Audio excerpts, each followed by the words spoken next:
Gemini मिथुन राशि वालों के लिए 27 अप्रैल से 3 मई के बीच सप्ताह कैसा रहेगा, साप्ताहिक राशिफल आपके सामने लेकर उपस्थित हुआ हूं, जो चंद्रमा और नक्षत्रों के परिवर्तन पर गोचर पर आधारित है। परिवर्तन और गोचर एक ही शब्द है। ये मिथुन राशि और मिथुन लग्न वालों के लिए पत्रिका का विश्लेषण है। चंद्रमा का गोचर कहाँ हो रहा है? आपके सिंह राशि में चंद्रमा का गोचर हो रहा है सप्ताह के प्रारंभ में, और 28 तारीख को सवेरे 3:36 तक यहीं पे रहेंगे। आपके थर्ड हाउस में चंद्रमा का गोचर रहेगा। फिर आपके कन्या राशि में आ जाएंगे चंद्रमा, और कन्या राशि में 30 तारीख को दोपहर का 1:14 तक यहाँ रहेंगे। फिर 2.25 दिन के लिए यहाँ तुला राशि में आ जाएंगे।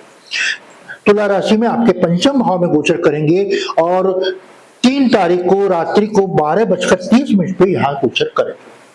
ये प्लैनेट्स की आपकी स्थिति है। तो यहाँ तीसरे, चौथे, पांचवें भाव में जो चंद्रमा का गोचर है ये काफी लाजवाब है। तीसरा भाव भी अच्छा है, चौथा कुछ नेगेटिव है। कन्या राशि में जब गोचर करेंगे तो आपको माता के स्वास्थ्य का ध्यान रखना है, और आपके कार्य क्षेत्र में कुछ प्रॉब्लम्स हो सकती हैं। नौकरी के क्षेत्र में कुछ विवाद, तनाव, व्यापारिक सौदों में कुछ प्रॉब्लम, कार्य क्षेत्र को लेकर मानसिक तनाव आप अधिक लेकर चलेंगे। और चौथा भाव पे चंद्रमा का गोचर कुछ कई बार अपमानित सा भी महसूस करवाता है, और आपके चौथे भाव का चंद्रमा का गोचर नेगेटिव रिजल्ट देगा। इसको हम देखें, नक्षत्रों को देखें, नक्षत्र कैसे रहेंगे।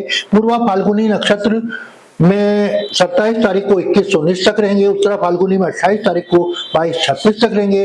हस्त नक्षत्र में 30 तारीख को रात को 12:16 तक रहेंगे।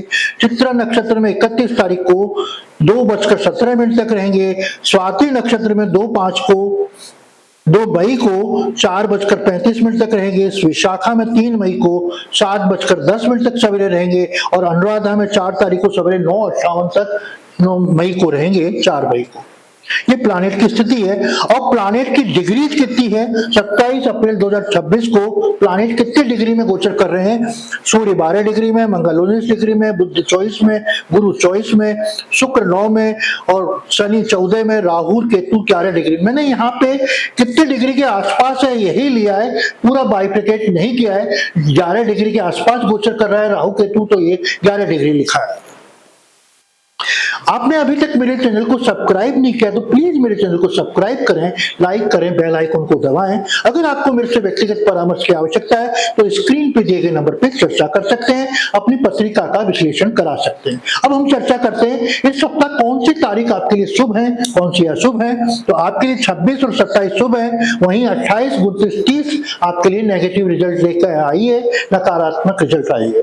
अब आप देखते हैं अपना कि आपका इस सप्ताह कैसा रहेगा। स्वास्थ्य कैसी रहेगी, मैरिज लाइफ कैसी रहेगी, लव लाइफ कैसा रहेगा, बिजनेस और कैसी रहेगी सर्विस, और कैसे रहेगी धन की स्थिति, इन सभी बिंदुओं पे हम चर्चा करेंगे।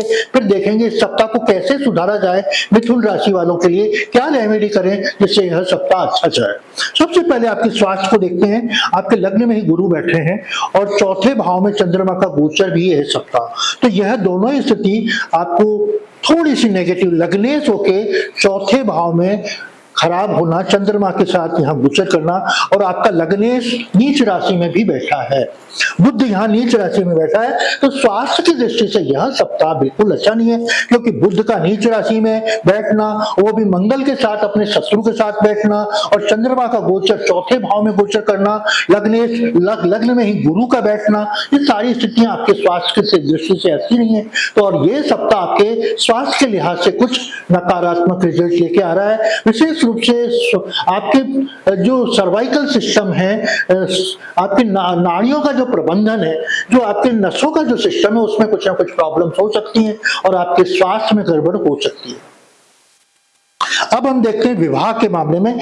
विवाह के मामले में लग्न में ही गुरु बैठ के सप्तम भाव को पोषित कर रहे हैं, यानी बहुत अमृत दृष्टि देख रहे हैं गुरु। तो आपके वैवाहिक जीवन इन दिनों में बहुत अच्छे चल रहे हैं। आपके जिंदगी में कोई भी तरह का संशय नहीं है। जो आपके कंसेप्ट थे, आपस में कोई विवाद थे, वो उनका समाधान आपने ढूंढ लिया है। मैं तो ऐसे ही चलूंगा, आप ऐसे ही करोगे, तो इन चीजों का आपका निर्णय हो चुका है। तो अभी आपके वैवाहिक जीवन बड़ा स्मूथली चल रही है, धीरे धीरे चल रही है। और विवाद नहीं है और ज्यादा प्रेम भी नहीं है। तो आपकी ये लव लाइफ और यानी मैरिज लाइफ आपकी अच्छी चलेगी। कुछ विवाद रहित चलना भी आज के युग में वैवाहिक जीवन सबसे बड़ा है। तो आपका यह सप्ताह वैवाहिक जीवन के लिहाज से अच्छा है। अब आपके प्रेम संबंधों को लें, सूर्य जैसा प्लानेट आपके सप्तम भाव को देख रहा है, शुक्र द्वादश में चाहता है।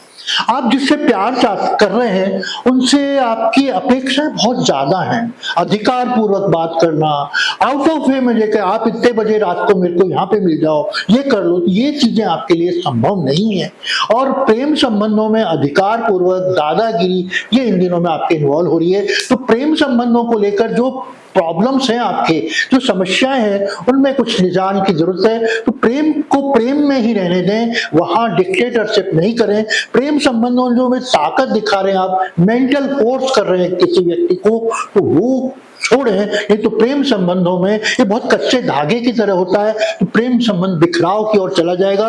तो प्रेम संबंधों को बचाव करने की जरूरत है, क्योंकि आप लविंग एंड केयरिंग नेचर के हैं, आपका सिंबल ही जोड़े का है। तो आपको जोड़ा बनाना बहुत अच्छे ढंग से आता है। तो आपके लव रिलेशन अच्छे बनाने में आप सहभागी बनेंगे। व्यापार कैसा रहेगा? व्यापार के लिहाज से 7th हाउस को देखते हैं, वहां गुरु की दृष्टि है और बुध की स्थिति नीच की होकर भी 10th हाउस में। ये दोनों ही स्थिति आपको व्यापार में अव्वल दर्जे का, आपको होशियार और तकनीकी रूप से बहुत प्रवीण बनाता है। अब आपकी बौद्धिक क्षमताओं कोई आंक नहीं सकता। तो आप व्यापारिक गुण आप में जो है वो व्यापार में आपको आगे ले जाने में इस सप्ताह सहायक होंगे। आपके नौकरी कैसी रहेगी? नौकरी के लिहाज से आपके छठे भाव में शुक्र का दृष्टि है और सूर्य उच्च का होके बैठा है 11th हाउस में, इच्छा पूर्ति भाव में। तो आपका बिना कुछ करे ही इतना प्रभाव है, जो आपकी ताकत है, जो एनर्जी है, इस सप्ताह भी बनी रहेगी। सूर्य उच्च के चल रहे हैं और 14 मई तक चलेंगे। तो यह स्थिति आपके लिए काफी फेवरेबल है और नौकरी में आपका दबदबा चलेगा। आप काम करें चाहे नहीं करें, कम करेंगे, तब भी आपके ऊपर का प्रभाव, आपके सीनियर्स के साथ आपकी जो ट्यूनिंग है, आपके सीनियर विशेष रूप से सरकारी नौकरी करने वालों के लिए इस सप्ताह आपके लिए बहुत ही अच्छी स्थिति है और आपके सीनियर्स द्वारा बड़े स्तर पे आपकी ताकत लोग बात आंकेंगे। धन की स्थिति कैसी है आपकी? धन को हम 2nd हाउस और 11वें भाव से देखते हैं। तो आर्थिक रूप से आपको इतना फाइनेंशियल प्रॉफिट नहीं हो रहा है, लेकिन लोगों को ऐसा लग रहा है, क्योंकि 11वें भाव में सूर्य बैठे हैं, जो आपको यह बताते हैं कि आपकी फाइनेंशियल स्थिति मजबूत नहीं है, लेकिन लोग बात देख रहे हैं कि आपके पास पैसा बहुत कमा रहे हो, पैसा बहुत आ रहा है, फाइनेंशियल ग्रोथ बहुत हो रही है। लेकिन यथार्थ में, लुकिंग में आपके कुछ और है। यथार्थ में आपके जीवन में इस सप्ताह कोई पैसे की प्रॉब्लम्स रहेंगी, पैसा नहीं आ रहा है, पैसा सामान्य रूप से आ रहा है, आपका काम चल रहा है, लेकिन आपका आंकलन लोग बात ज्यादा कर रहे हैं कि इनके पास पैसा बहुत है। आपने अभी तक मेरे चैनल को सब्सक्राइब नहीं किया है, प्लीज मेरे चैनल को सब्सक्राइब करें, लाइक करें, बेल आइकन को दबाएं। अगर आपको मेरे से व्यक्तिगत परामर्श की आवश्यकता है तो स्क्रीन पे दिए गए नंबर पर चर्चा कर सकते हैं। इस सप्ताह आप क्या उपाय करें मिथुन राशि वाले, जिससे इनका सप्ताह अच्छा जाए?